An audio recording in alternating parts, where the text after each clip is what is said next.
Vous êtes bien sur Radio Large, à l'occasion du Livre à Vannes 2025, en partenariat avec la ville de Vannes, et j'ai la joie d'accueillir Sophie Hénaf. Bonjour, merci de m'accueillir. Sophie Hénaf, on vous accueille aujourd'hui pour votre dernier roman. Alors, on vous connaît très bien avec Poulet grillé, Oui. Quand même, qui est paru déjà il y a 10 ans, en 2015. Exactement, ouais. Moi aussi, ça m'a fait drôle quand j'ai réalisé ça. Pour la parution de Police People, je regarde avril 2025, je regarde Poulet grillé, 10 ans. Je fête donc mes 10 ans d'édition. Et c'est passé très très vite. Mais et en plus, moi, je l'ai écrit 3 ans avant. Donc j'ai vraiment l'impression que c'était hier pourtant. Mais non, ça passe. En tant que libraire, j'ai l'impression que c'est hier que je mettais les premiers tomes sur la table. Oui. Puis après, ça décale aussi parce qu'il y a la parution du poche, etc. Donc on a l'impression que c'est plus récent toujours. Mais il y a quelques tomes qui ont suivi. Donc voilà, il y en a eu 4. Donc ça continuait d'être Poulet grillé finalement.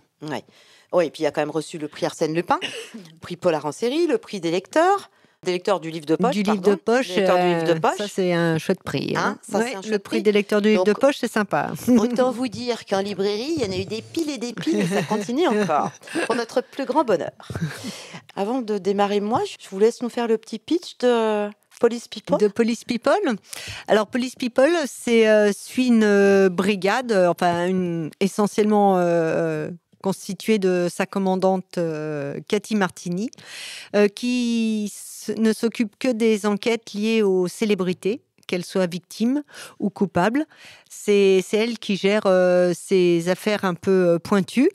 Et donc là, en l'occurrence, ça commence sur la disparition d'une actrice télé. Et elle est chargée de la retrouver, sauf que c'était la maîtresse de son ex-mari, donc elle n'a pas très envie de la retrouver.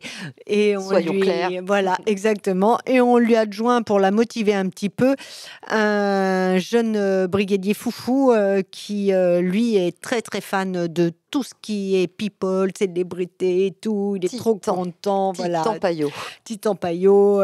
Lui, il fait pas signer des dépositions, il fait signer les autographes à la place. Enfin bon, il est pas là pour lui faciliter la vie. Clairement. Et il y a aussi Alice de Kourou. Oui, la commissaire. Alors elle connaît, elle les people, et ça existe, parce que elle connaît pas du tout les people, et il y en a pas mal, notamment chez les magistrats, qui ne savent vraiment pas qui est. Je raconte des anecdotes dans le livre, notamment avec une présidente de la Chambre et David Guetta, qui est absolument exact. Voilà, parce que dans le livre, je me sers d'intrigue avec des personnages que j'invente, mais toutes les anecdotes sont évidemment authentiques. Mais complètement. Alors moi, j'ai adoré me perdre avec Alice de Kourou dans les couloirs du siège de la police judiciaire de Paris. Oui, ça c'est vrai aussi. Il se paume au bastion. Mais faut reconnaître qu'honnêtement, tous les couloirs se ressemblent.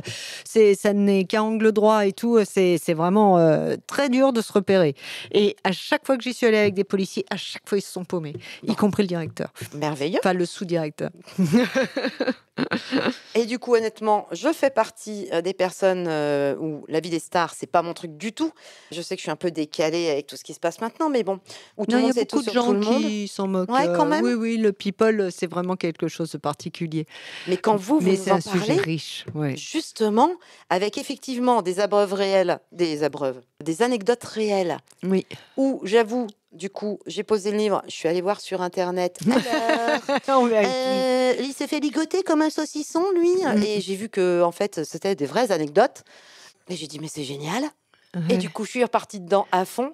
Mais c'est magique, Ah oui, mais c'est quelque chose qui me passionne assez, le people, plus largement les artistes et le rapport que les gens ont aux artistes. Je trouve que on a avec eux une intimité qui les dépasse, il y a des chansons qui sont liées à nos histoires d'amour, nos étés, donc forcément le chanteur ou la chanteuse rentre dans nos vies. Donc on crée, il y a une distance qui est abolie, et à la fois pour eux, ça leur donne un grand pouvoir, toute cette célébrité. Ça peut être une promesse parfois d'impunité, d'une certaine forme d'impunité, en tout cas de coups larges.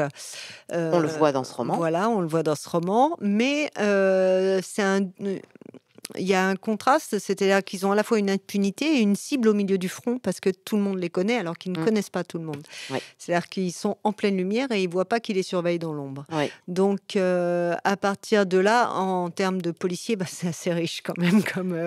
Voilà. Il y a de quoi. Cette brigade existe réellement, donc non, Non, pas telle qu'elle c'est est pas- décrite. Maintenant, il y a des policiers qui sont mieux capés que d'autres pour traiter ce genre d'affaires. Ouais. Et puis après, il y a aussi une brigade à Paris qui est chargée notamment de toute la répression de la délinquance aux personnes, donc du harcèlement, etc. Et c'est vrai qu'on retrouve pas mal d'histoires liées au harcèlement de célébrités, aux stalkers, Oui. etc. Oui, voilà. Voilà. Ok. Alors, vous avez commencé, vous, dans un café-théâtre lyonnais. Vous avez ouvert un bar Un jeu de cartes à qu'on jeu de retrouve cartes. dans Police Mais c'est People. pour ça que j'en parle. Mais oui. Parce qu'en fait, j'ai découvert ça après avoir lu. C'est ça, donc, qui fait que ça fait super vrai. Ça que les fait scènes très sont... vrai. Alors, les scènes dans le tellement café vivantes. sont c'est du documentaire, c'est d'une exactitude très rigoureuse. Non, j'ai effectivement eu un bar à jeux de cartes pendant 2 ans que j'ai fondé avec ma meilleure amie à l'époque parce qu'on jouait trop à la belote coinchée, vraiment, et on n'arrivait pas à trouver des gens qui jouent aussi longtemps que nous. Donc on s'est dit au bout d'un moment, on va être obligé d'ouvrir un lieu pour voilà, faire défiler les tables et tout, et que les gens qui sont tout seuls mais aiment jouer puissent fréquenter. Voilà, donc tout le monde venait, c'était honnêtement un lieu vraiment sympa, qui ressemble beaucoup à ce que je décris dans le livre, c'est-à-dire avec des clients qui se servaient eux-mêmes derrière le bar. On n'a jamais eu un dé ou une carte de volée, hein. Et les gens étaient en totale autonomie, ils marquaient ce qu'ils devaient, ils mettaient les sous dans la caisse, et nous, derrière, on allait boire la caisse. Bon, ça a tenu dehors. Oui, donc Voilà. Mais Non, c'est mais bien, ça nourrit votre roman. Qui plus Voilà, est, c'est- exactement, ça nourrit, c'est des Dernière souvenirs page du bar. merveilleux. Et puis, et c'est quelque chose qu'on retrouve en fait dans tous mes bouquins. C'est là-bas, j'ai eu aussi la quintessence de la bande de copains qui Oui. est là et qui n'est liée que par une chose, c'est-à-dire l'amour des cartes, et ni par l'âge, ni par le milieu social, ni par quoi que ce soit. Et dans mes bouquins, c'est un peu ça. Et en fait, autour d'une table, quand on est bien obligé de s'entendre, on s'entend bien. Ouais, carrément. Donc voilà, là je voulais rendre hommage en fait à ces 2 années en les mettant dans Police People. Et on sent que c'est du vécu. On sent que vraiment que ce sont des vraies tranches de vie. Vous êtes à la fois journaliste, romancière, traductrice. Alors traductrice, j'ai traduit en fait un livre, donc ça reste comme ça, mais il n'y a eu que celui-là. Ouais, voilà, il y a eu que celui-là, puis je parle très très mal anglais, donc Bon, journaliste, c'était romancière. une adaptation. Mais Ouais. comment, en tout cas, on switch? Est-ce qu'on switch facilement ces casquettes entre les deux? Passer de la journaliste à la romancière comme ça, du matin au soir. Alors du matin au soir, oui, sans problème. Ça, c'est pas Ouais. ça, c'est pas le truc. C'est que par contre, moi, j'étais journaliste parce que j'aimais écrire, pas parce que j'aimais l'information. Ok. Donc, j'ai surtout été chroniqueuse, voilà, ou alors des critiques spectacles, ciné, etc. Et en fait, c'était surtout que j'étais une grande lectrice. Enfin, je suis une grande lectrice et j'avais l'amour de l'écriture, mais je n'avais pas le tempérament pour me lancer directement dans un roman parce que c'est du marathon. Un roman, c'est un effort qui est prolongé, avec une récompense peu probable et lointaine. Et moi, je suis plutôt d'un naturel impatient, donc je suis plutôt dans le sprint. Je veux faire un effort très très court avec une grosse récompense tout de suite. Donc voilà, donc c'était pas pour moi le roman, mais d'un autre côté, c'était ma seule vraie passion.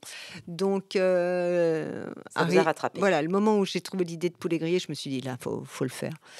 Et par contre, je pensais que ça serait plus simple. C'est-à-dire que comme on écrit en tant que journaliste, j'écrivais en tant que journaliste et voilà, comme plume, j'étais reconnue comme plume. C'est-à-dire que justement pour de la chronique, du papier d'humeur et d'humour. Et je pensais que ça serait honnêtement hyper fastoche d'enchaîner sur le roman et pas du tout, parce que c'est pas du tout le même type d'écriture. C'est très très fatigant si on lit un livre écrit entièrement comme une chronique. C'est pas du tout la même énergie. Il faut installer un tempo beaucoup plus lent dans le roman, même si mes romans sont plutôt oui, ils sont assez efficaces, oui, assez efficaces, puis de rythmé et très rapide, mais c'est quand même un rythme qui est plus lent que la chronique. Donc voilà, il a fallu que je trouve une deuxième écriture. Et ça s'est pas fait en un jour. Ça s'est fait moins rapidement que je pensais. Il y a la Cosmoliste aussi. Oui, oui, ça, c'est quand je travaillais à Cosmo, absolument. Cosmo, oui. Ça a une influence sur votre ton, ça aussi, dans les enquêtes policières. Alors, en fait, non, c'est le ton que j'ai toujours eu, même quand j'écrivais à Lyon Poche, quand j'étais à Lyon, etc. C'est un ton d'humour que j'ai exploité à Cosmo parce que c'était exactement l'endroit où je pouvais écrire comme ça, parce qu'il y a vraiment, c'est un des rares magazines où il y a vraiment des pages réservées à l'humour. Maintenant, je ne sais pas si ça a servi pour le roman. Peut-être. De toute façon, c'est le principe, quand on écrit des romans, on se sert de tout.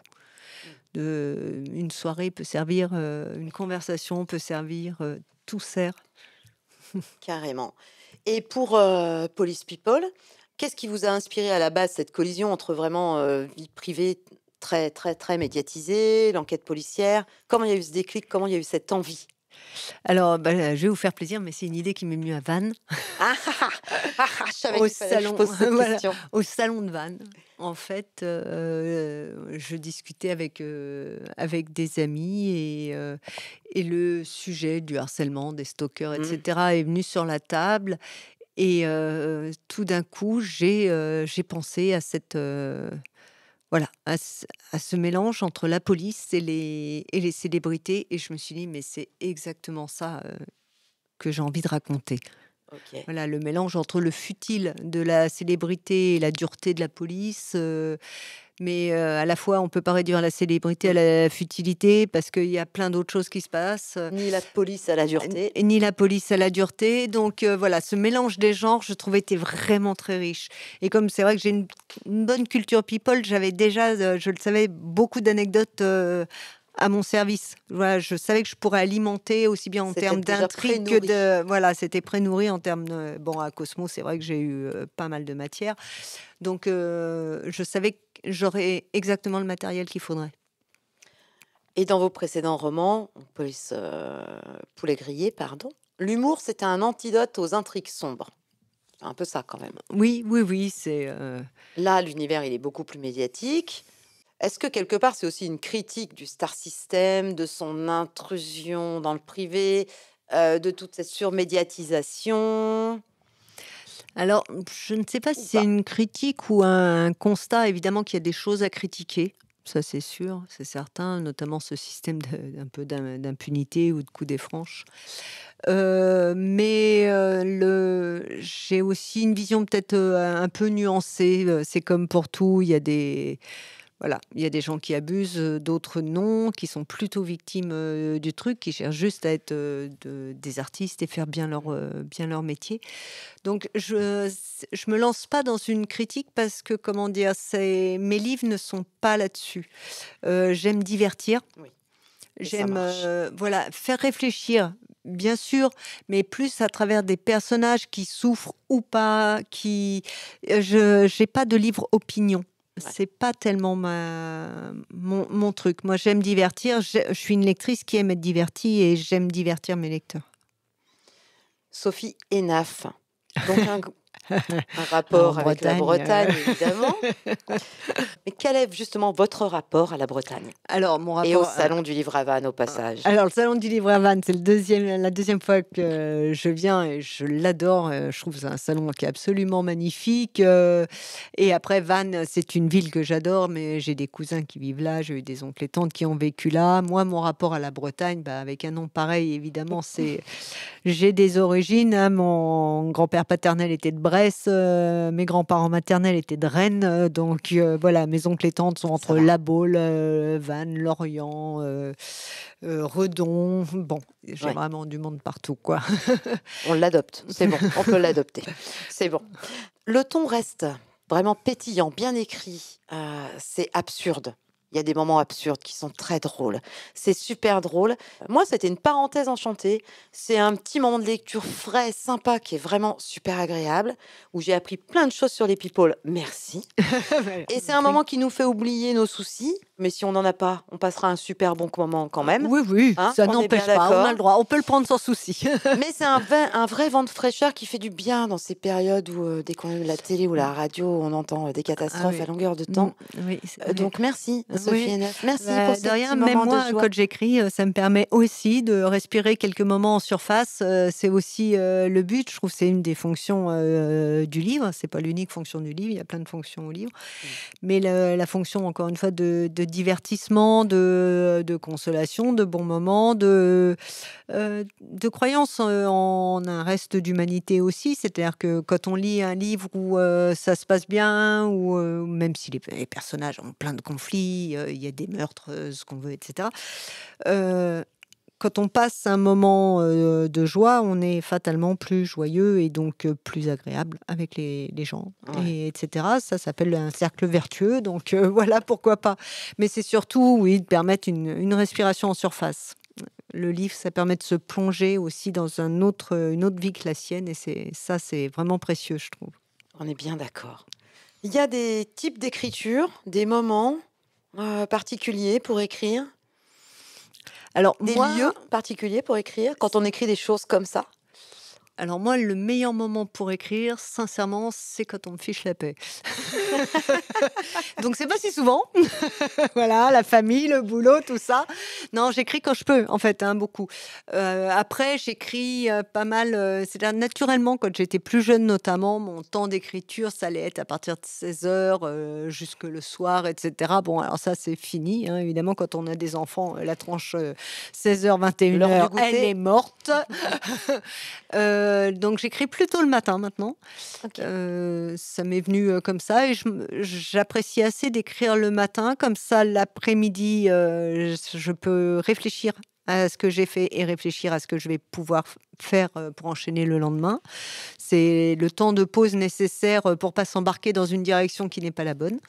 Donc je travaille quand même essentiellement le matin en termes d'écriture. Après, la structure, je la travaille toute la journée. Ça, c'est pas, j'ai pas de temps pour ça.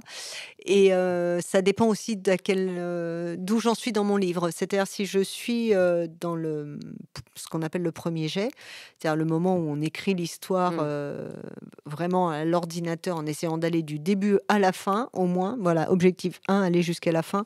Ça, j'écris que le matin. En revanche, quand je suis sur le deuxième jet, c'est-à-dire que je relis, que je comble les trous, que j'arrange tout, que je rends ça plus rythmé ou plus attachant, ça, j'écris toute la journée en général. Ok. Donc on est d'accord, c'est un premier tome. Bah oui. J'étais sûre, je l'ai lu jusqu'au bout, mais je voulais la confirmation, sait-on jamais. Non, bon, donc on n'a pas fini de, on les retrouve, des aventures de Titan. De Titan et Cathy. Bon, ça c'est une très bonne nouvelle. Sophie Neff, merci. Mais c'est moi qui vous remercie. Temps accordé. Merci pour cette invitation et ce moment très sympa. Très bon salon. Plein de bonnes rencontres. Merci. Plein de crêpes aussi. Avant de repartir. Oui. Oh, pourquoi pas. Un petit peu quand même. Voilà. Et à bientôt pour le prochain tome. À bientôt. Merci beaucoup. Au revoir. Merci à vous.